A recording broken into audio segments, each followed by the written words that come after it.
अस्सलामुअलैकुम रहमतुल्लाहि ताला बरकातहू औது பில்லாஹி மினஷ் ஷைத்தானிர் ரஜீம் பிஸ்மில்லாஹிர் ரஹ்மானிர் ரஹீம் 10 வகை மனிதர்களை சுவனம் தேடுகிறது.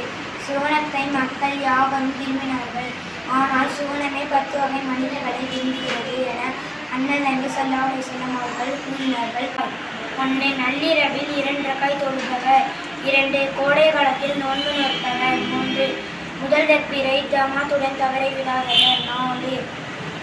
இரவில் அதிகம் நேரம் தூங்காதவர். 5. உண்மையை அன்றி வேறெதனை பேசாதவர். 6. தம் மனைவி மக்களிடம் இரக்கமுடையவர். 7. எப்பொழுதும் ஒதுவுடன் இருப்பவர். 8. மது அருந்தாமல் ஹராமானவை மக்ரூ ஆகியவற்றை செய்யாதிருப்பவர். 9. எப்பொழுதும் அண்ணன் நபி மீது ஸலவாத்தை ஓதிக்கொண்டிருப்பவர். 10. பசித்தவருக்கு உணவளிப்பவர். தாகம் உள்ளவருக்கு தண்ணீர் புகட்டியவர். ஆடை ஒட்டுவதற்கு ஆடை வழங்கியவர். இத்தகைய நற்செயல்கள் புரிவேரை சுவனம் தேடுகின்றது. அஸ்ஸலாமு அலைக்கும் ரஹமத்துல்லாஹி தஆலா பரகாத்தஹு.